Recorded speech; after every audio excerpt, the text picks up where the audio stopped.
जय Hind student, concept classes के YouTube channel में आपका स्वागत है। आइए आज हम लोग क्लास 12 का एक बहुत ही महत्वपूर्ण चैप्टर स्टार्ट करते हैं जिसका नाम है वेक्टर। वेक्टर जो कि आपके पॉइंट एग्जाम के पॉइंट ऑफ व्यू से बहुत ही इंपॉर्टेंट चैप्टर है, जिसमें से बहुत ही ज्यादा क्वेश्चन पूछे जाते हैं और वेक्टर से ही केवल वेक्टर एनालिसिस से यानी कह सकते हैं वेक्टर से और प्लेन से आपके कम से कम 20 नंबर के क्वेश्चन पूछे जाते हैं। तो आइए देखते हैं इसे क्वेश्चन कैसे होंगे।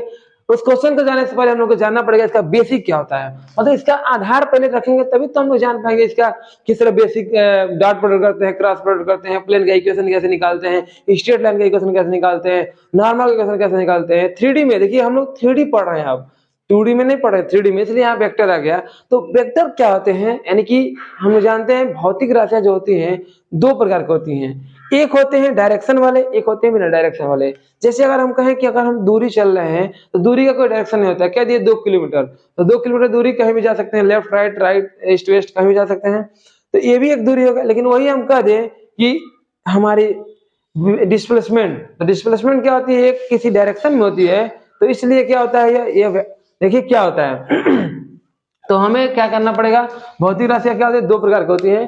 क्या, एक होती है स्केलर, एक होती है वेक्टर। यानी कि एक होती है क्या, स्केलर, क्या होती है स्केलर, एक होती है वेक्टर।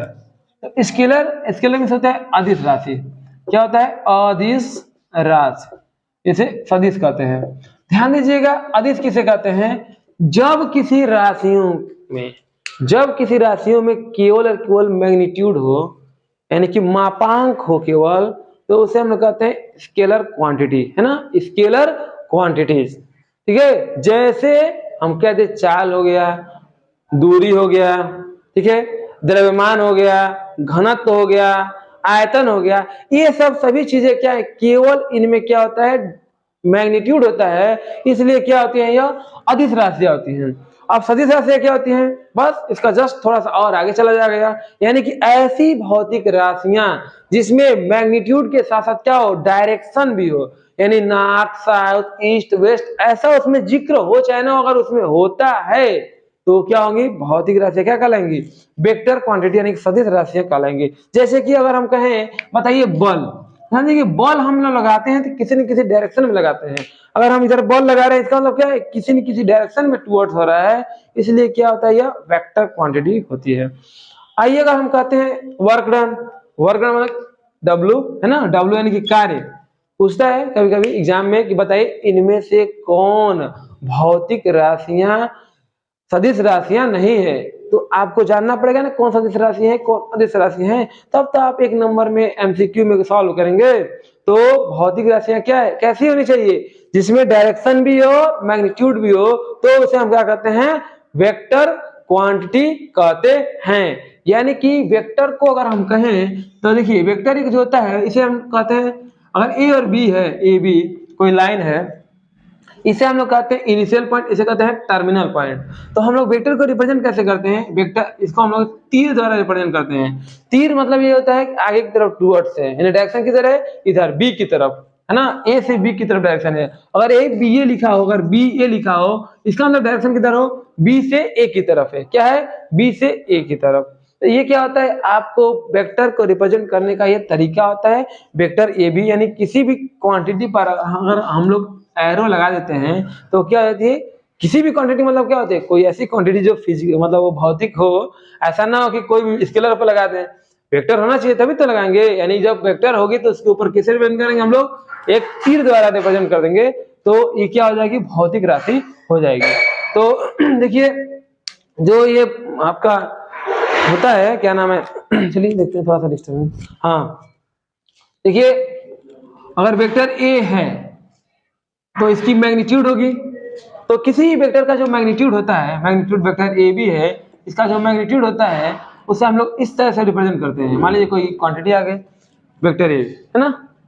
अब आइए हम लोग जानते हैं टाइप ऑफ वेक्टर, है ना, वेक्टरों के प्रकार, टाइप्स ऑफ वेक्टर, है ना।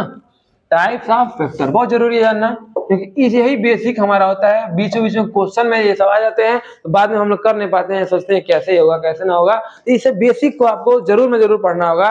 बिना बेसिक का आप कोई भी चीज नहीं है। जैसे कि आप घर ही बना रहे हैं, जब तक इसका नींव नहीं तैयार होगा, बेस नहीं तैयार होगा, तब तक आप कोई भी घर बना नहीं सकते हैं। उसी प्रकार से इस वेक्टर को भी पढ़ने के लिए क्या करना पड़ेगा, हमें बेसिक तैयार करना पड़ेगा। तो बेसिक क्या हुआ, देखिए वेक्टर जान गए, स्केलर जान गए, अब हम लोग क्या जानेंगे, वेक्टर के टाइप क्या होते हैं। तो सबसे पहला टाइप वाला वेक्टर देखते हैं हम लोग, यूनिट वेक्टर। क्या होता है, यूनिट वेक्टर। यानी यूनिट वेक्टर क्या होता है, देखिए यूनिट वेक्टर बहुत ही आसान है। अगर कोई भी वेक्टर, ऐसा वेक्टर जिसकी मैग्नीट्यूड कितनी हो, 1 हो, क्या हो, ऐसा वेक्टर जिसका मैग्नीट्यूड क्या हो, अगर ये वेक्टर ए है, इसका हम लोग मैग्नीट्यूड निकालते हैं, अगर वो 1 आ जाता है तो this vector is known as unit vector. It means इकाई सदिश। यूनिट वेक्टर हो गया। तो जब यूनिट वेक्टर हो गया तो अब बताइए इस वेक्टर में और यूनिट वेक्टर में कुछ तो अंतर होना चाहिए।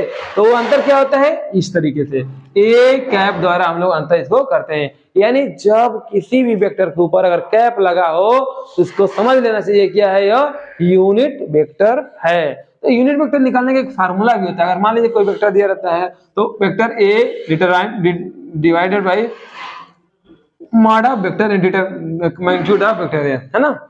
यानी कि किसी भी वेक्टर का अगर हमें यूनिट वेक्टर निकालना होता है तो उस वेक्टर को लिख लेते हैं और उससे क्या करते हैं, उसके मैग्नीट्यूड से डिवाइड कर देते हैं, तो वेक्टर का यूनिट वेक्टर निकल जाता है। ठीक है, अब आइए देखते हैं हम लोग नल वेक्टर।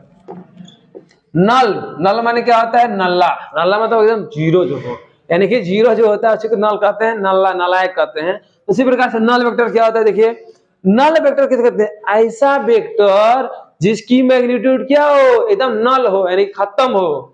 यानी मान लेते हैं कोई वेक्टर ए है, अगर इसका मतलब इस मान लेते हैं वेक्टर ए है, इसका अगर हम लोग मैग्नीट्यूड निकालते हैं और ये क्या आता है, 0 आता है, तो इस वेक्टर को क्या कहेंगे हम लोग, नल वेक्टर। यानी कि 0 वेक्टर, शून्य सदिश, है ना, ये सब वेक्टर इसका नाम हम लोग देते हैं। ये हो गया 2 प्रकार के वेक्टर। अब आते हैं कोलिनियर वेक्टर। क्या होता है, कोलिनियर वेक्टर, कोलिनियर या फिर इक्वल वेक्टर देखते हैं पहले हम लोग। इक्वल वेक्टर क्या होता है, इक्वल वेक्टर यानी 2 वेक्टर इक्वल वेक्टर कब कहलाते हैं, ध्यान दीजिएगा। 2 vector are said to be equal vector when या फिर if and only if their magnitudes are equal and directions are also equal, then we can say that both vector are said to be equal vector. It means that अगर 2 vector हैं, मान लेते हैं vector A है और एक vector B है, दोनों का डायरेक्शन एक ही हो, है ना, डायरेक्शन दोनों का क्या हो, सेम हो, और दोनों के क्या हो, मैग्नीट्यूड क्या हो, सेम हो, तो उसे हम लोग क्या कहते हैं, इक्वल वेक्टर कहते हैं। यानी कि 2 वेक्टर समान सदिश, यानी 2 सदिश समान सदिश कब कहलाते हैं, जब उन दोनों सदिशों के मैग्नीट्यूड बराबर हो और डायरेक्शन भी क्या हो, बराबर हो। ये हो गया आपके इक्वल वेक्टर। अब आइए जानते हैं हम लोग कोलिनियर वेक्टर। कोलिनियर वेक्टर है ना, कोलिनियर वेक्टर क्या होता है, देखिए कोलिनियर वेक्टर क्या होता है, ऐसा कोई भी वेक्टर अगर कोई 2 या 2 से अधिक वेक्टर किसी एक ही लाइन के पैरेलल होती हैं, है ना, तो उसे हम कहते हैं कोलिनियर वेक्टर कहते हैं। जब 2 या 2 से अधिक वेक्टर किसी एक ही लाइन के पैरेलल होती हैं तो उन दोनों वेक्टरों को क्या कहते हैं हम लोग, कोलिनियर वेक्टर कहते हैं। कोई जरूरी नहीं है कि उन दोनों का डायरेक्शन समान हो, कोई जरूरी नहीं है कि उनका मैग्नीट्यूड भी समान हो, लेकिन वो दोनों क्या होना चाहिए, केवल पैरेलल होना चाहिए। तो हम कह सकते हैं क्या है वो दोनों वेक्टर क्या है, कोलिनियर वेक्टर हैं। ठीक है, आइए अब देखते हैं हम लोग को इनिशियल वेक्टर। को इनिशियल वेक्टर, को इनिशियल वेक्टर क्या होता है, देखिए को इनिशियल मतलब क्या होता है, ऐसा वेक्टर जो एक ही पॉइंट से स्टार्ट हो चलना। जैसे आपका देखिए इधर से वेक्टर चला है, इधर चला गया, एक वेक्टर इधर चला गया, इधर चला गया, एक वेक्टर इधर चला गया, यानी कि एक ही बिंदु से कई गो वेक्टर जब जनरेट होते हैं तो उसे हम लोग क्या कहते हैं, को इनिशियल वेक्टर कहते हैं। ठीक है, क्या कहते हैं, को इनिशियल वेक्टर कहते हैं। ठीक है, ये हो गया आपका को इनिशियल वेक्टर, है ना। अब आइए देखते हैं हम लोग अनलाइक वेक्टर क्या होता है। देखिए अनलाइक वेक्टर क्या होता है, अनलाइक वेक्टर, अनलाइक वेक्टर क्या होता है, कोई ऐसा दो वेक्टर जो क्या हो, पैरेलल हो, है ना, क्या हो, दोनों वेक्टर आपस में पैरेलल हो, लेकिन क्या उनकी डायरेक्शन क्या हो, अलग अलग हो, क्या हो, डायरेक्शन अलग हो, तो उसे हम कहते हैं अनलाइक वेक्टर। दो या दो से अधिक वेक्टर जब अपोजिट डायरेक्शन में होते हैं उसे हम लोग कहते हैं अनलाइक, और पैरेलल भी होते हैं, पैरेलल होते हैं और अपोजिट डायरेक्शन में होते हैं, क्या कहते हैं उसे हम लोग अनलाइक वेक्टर कहते हैं। इसे आप लोग इससे समझ लीजिए। आइए देखते हैं हम लोग इसके आगे क्या है। ठीक है, एक और पॉइंट है पोजीशन वेक्टर। देखिए क्या होता है पोजीशन वेक्टर, आइए बहुत ही इंपॉर्टेंट है। सभी किसी भी मतलब इक्वेशन को निकालने के लिए, यानी कि किसी भी फार्मूले को हमको वेक्टर का कोई फार्मूला ऐसा नहीं है जिसे बिना पोजीशन वेक्टर का हो जाए। तो आइए देखते हैं, अगर हम कहें 3D में, मान लीजिए 3D है ना, ऐसे इसमें एक पॉइंट है, मान लेते हैं एक्स एक्सिस है या कोई भी ले सकते हैं हम लोग। अगर यहाँ पे हम पॉइंट लेते हैं P, तो इसकी क्या होगी, एक्स एक्सिस से भी दूरी होगी, वाई एक्सिस से भी दूरी होगी, जेड एक्सिस से भी दूरी होगी। इसकी कोऑर्डिनेट क्या होगा, एक्स वाई और जेड, और इसकी कोऑर्डिनेट क्या होगी ओरिजिन की 0,0,0, यानी कि अगर इसको हम लोग मिला देंगे O से P को, OP क्या कहलाएगी, OP आपका क्या कहलाएगा, position vector of given point. ठीक है ना, यानी बिंदु P का पोजीशन वेक्टर क्या होगा, OP होगा। OP is called position vector of क्या, P। तो OP बराबर क्या है, R है, R। अब देखिए यहाँ से डिस्टेंस बिटवीन 2 पॉइंट का फॉर्मूला लगाएंगे अगर हम लोग, तो क्या हो जाएगा, X square minus X minus 0 का square, X square plus Y square plus Z square, ये आपका हो जाएगा R जो होगा क्या होगा, पोजीशन वेक्टर हो जाएगा। क्या हो जाएगा, पोजीशन वेक्टर हो जाएगा। तो पोजीशन वेक्टर किसी भी मतलब वेक्टर का क्या होता है, उस पॉइंट को पहले डिनोट करते हैं कहाँ पे है प्लेन में, और उनसे हम लोग ओ से यानी परपेंडिकुलर डिस्टेंस निकाल लेते हैं, तो क्या होता है, पोजीशन वेक्टर हो जाता है वो। ठीक है, ये आपका हो गया पोजीशन वेक्टर। अब आइए आपके एक्सरसाइज का क्वेश्चन को सॉल्व करते हैं, या फिर उससे पहले हम लोग क्या कर सकते हैं, जान ले रहे हैं। आइए जान लेते हैं हम लोग वेक्टर एडिशन क्या होता है, वेक्टर एडिशन।